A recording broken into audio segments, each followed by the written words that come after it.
Untuk selanjutnya, saya persilahkan kepada anggota kelompok saya untuk memperkenalkan diri masing-masing. Perkenalkan, nama saya Satria Abdul Maulana dengan ujung NIM 44. Perkenalkan, nama saya Rudy Aprilia dengan ujung NIM 54. Perkenalkan, nama saya Mena Nafio Sazada dengan ujung NIM 39.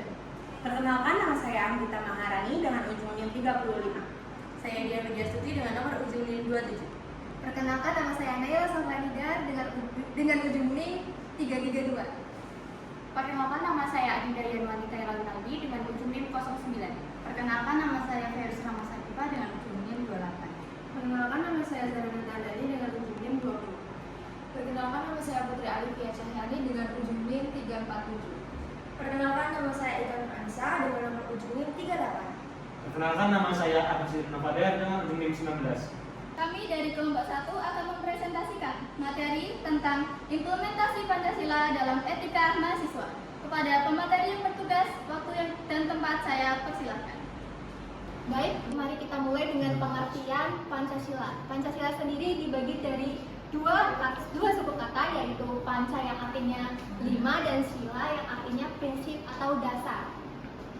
Jadi penjelasan saya adalah Pancasila adalah 5 dasar atau prinsip hidup bangsa Indonesia yang memiliki sila, yaitu pertama, ketuhanan yang Maha Esa, kedua, kemanusiaan yang adil dan beradab, 3, persatuan Indonesia, 4, kerakyatan yang dipimpin oleh hikmat kebijaksanaan dalam permusyawaratan perwakilan, dan yang terakhir yaitu sila kelima, keadilan sosial bagi seluruh rakyat Indonesia.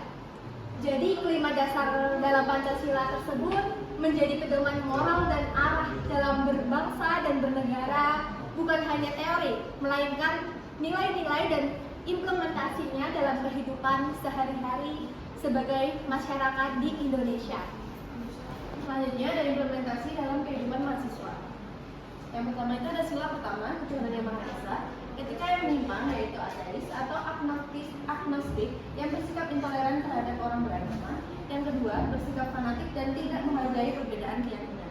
Yang ketiga, tidak menjalankan ajaran agama sendiri dengan baik. Yang keempat, menyebarkan ujaran kebencian berbasis agama di media sosial.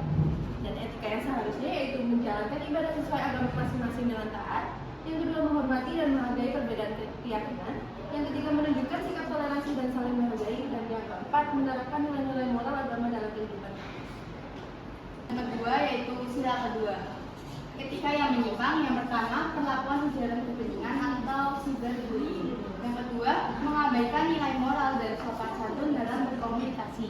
Yang ketiga, bersikap sombong dan merasa diri sendiri yang paling benar.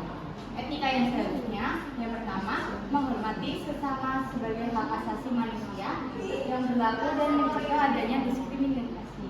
Yang kedua, menjaga sopan santun dan tata krama baik nyata maupun sosial media. Yang ketiga, memiliki rasa empati dan peduli terhadap sesama. Oke, kemudian di slide ini membahas sila ketiga yaitu persatuan Indonesia. Etika yang menyimpang. Yang pertama, membeda-bedakan teman berdasarkan suku, agama, dan ras atau daerah asal.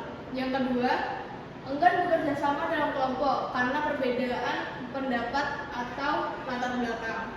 Kemudian yang ketiga, yaitu menyebarkan ujaran kebencian atau gosip yang bisa memecah hubungan antara mahasiswa.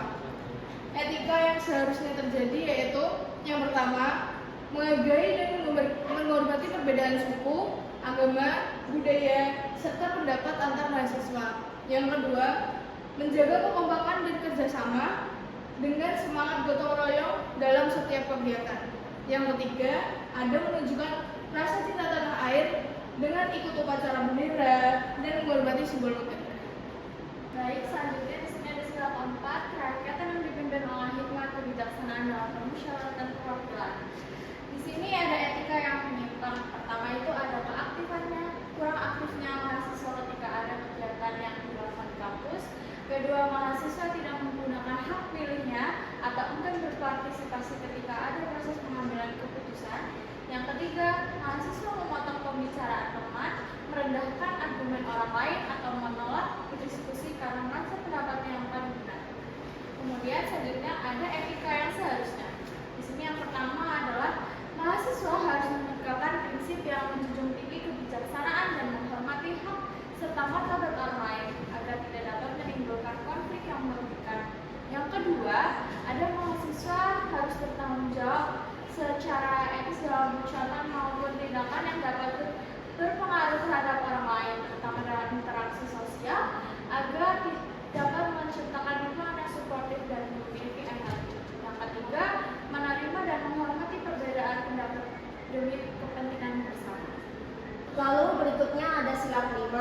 keadilan sosial bagi seluruh rakyat Indonesia. Etika yang menyimpang ada 1. Diskriminatif, seperti memilih teman atau kelompok berdasarkan status sosial, asal daerah, atau penampilan. Yang kedua, ada tidak adil dalam kerja kelompok, seperti ada yang bekerja keras sementara yang lain hanya ikut nama. Yang ketiga, ada korupsi kecil-kecilan, seperti memanipulasi data kehadiran, mencontek, atau menggunakan fasilitas kampus tidak semestinya. Yang terakhir, ada individualistis, seperti cuek dengan teman yang kesulitan atau tidak mau berbagi informasi akademik. Lalu etika yang seharusnya dilakukan adalah 1. Bersikap adil dan jujur dalam setiap tugas, ujian, dan kerja kelompok. Yang kedua, ada menjunjung kesetaraan, seperti menghargai semua teman tanpa membeda-bedakan latar belakang. Yang ketiga, ada berempati dan peduli terhadap sesama mahasiswa yang membutuhkan bantuan. Yang terakhir adalah menggunakan fasilitas kampus secara bertanggung jawab. Studi kasus. Kali ini saya akan membawakan studi kasus dengan kronologinya Timothy Anugrah Saputra dari Universitas Udayana, mahasiswa Fakultas Ilmu Sosial dan Ilmu Politik yang disingkat dengan FISIP, yang bermula dengan tanggal 15 Oktober 2025 pukul 8:30 waktu Indonesia bagian tengah. Timothy yang memakai kemeja putih naik ke lantai 4 dengan raut wajah terlihat panik. Selanjutnya tubuhnya ditemukan terjatuh dari lantai 4 dan segera ditarikan ke rumah sakit umum pusat. Prof. Ngorah kesadarannya terus menurun hingga dinyatakan meninggal.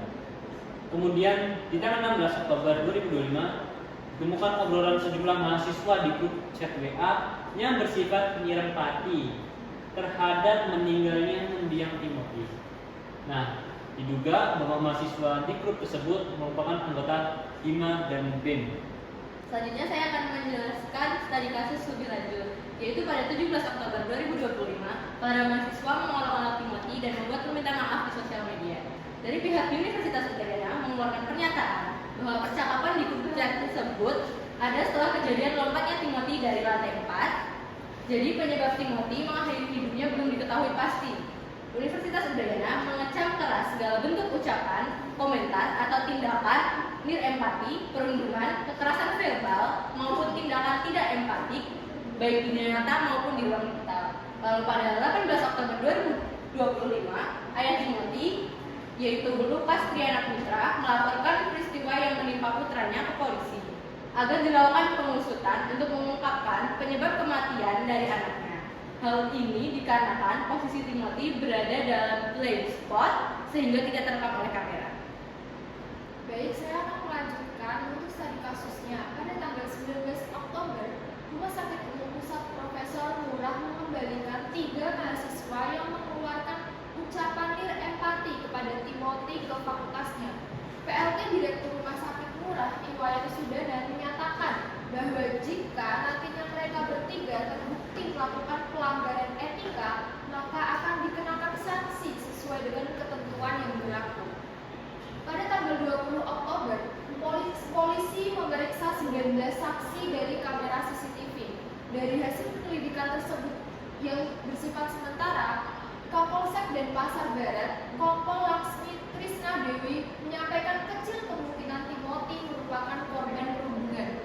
Pihak Universitas Udayana melakukan konferensi pers untuk menegaskan pernyataan pada tanggal 17 Oktober lalu dan menyampaikan tidak ada perundungan semasa hidup Timothy. Olok-olok tersebut terjadi setelah Timothy meninggal dan tidak bisa dibenarkan. Satgas Pencegahan dan Penanganan Kekerasan masih menelusuri hal tersebut. Sanksi final jika terbukti adalah dikeluarkan dari kampus. Yang selanjutnya yaitu ada hasil analisis studi kasus.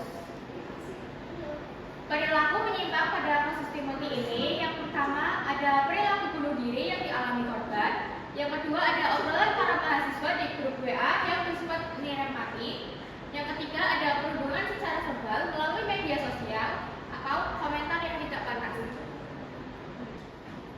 Selanjutnya adalah etika yang seharusnya terjadi pada kasus Timothy yang berkaitan dengan Pancasila Sila ke-1, yaitu tentang menghargai hidup dikarenakan menyelisihi tentang nilai-nilai agama yang mengajarkan bahwa hidup adalah anugerah dari Tuhan. Yang kedua berkaitan dengan Pancasila sila kedua tentang martabat manusia. Dengan bunuh diri sama saja menghilangkan martabat diri sebagai manusia yang beradab. Yang ketiga berkaitan dengan sila yang kedua juga tentang toleransi, empati, dan perlakuan yang adil, nirpati, dan perundungan menunjukkan ketidakberadaban dan perlakuan terhadap sesama manusia. Kemudian yang berkaitan dengan sila ketiga yaitu tentang semangat kebersamaan dan kekeluargaan, karena perundungan menciptakan permusuhan, disintegrasi sosial, dan perpecahan di dalam mahasiswa. Nilai persatuan menuntut adanya rasa kekeluargaan dan persatuan tanpa memandang perbedaan atau kekurangan individu. Terus yang terakhir yaitu berkaitan dengan sila kelima tentang keseimbangan hak dan kewajiban. Pelaku perundungan mengambil hak korban untuk merasa aman dan dihargai, sementara mereka sendiri menyalahgunakan hak kebebasan berekspresi. Terima kasih kepada anggota kelompok 1 yang telah menyampaikan materinya dengan sangat baik. Di sini saya moderator izin memberikan kesimpulan dari pemaparan materi yang telah dipaparkan sebelumnya. Penyimpangan etika memang sedang marak terjadi, terutama di lingkup mahasiswa. Hal itu tentu diperlukannya evaluasi dan perbaikan. Mengevaluasi kesalahan merupakan tugas dari kita sebagai manusia. Saling mengingatkan dan saling menasihati. Menjadikan Pancasila sebagai pedoman ialah salah satu cara untuk menciptakan tatanan kehidupan mahasiswa yang lebih baik. Di sini saya moderator mewakili kelompok saya meminta maaf apabila terjadi kesalahan selama proses berlangsungnya presentasi. Akhir kata, wassalamualaikum warahmatullahi wabarakatuh.